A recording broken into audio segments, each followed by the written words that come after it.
Hello friends, in today's video I'm gonna be walking through how to share your location to someone on Snapchat. But before getting started this video, make sure to subscribe. How to do it?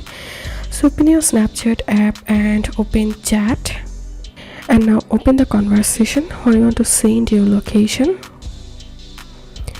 and tap on the conversation name. Scroll down and tap on share my live location.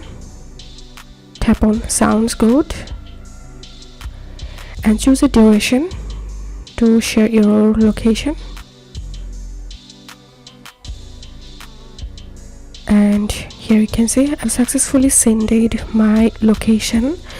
And to stop the sharing, simply tap on stop sharing. So that's how you can do it. If this video helped you, give a thumbs up and please consider subscribe to how to do it. Thank you for watching.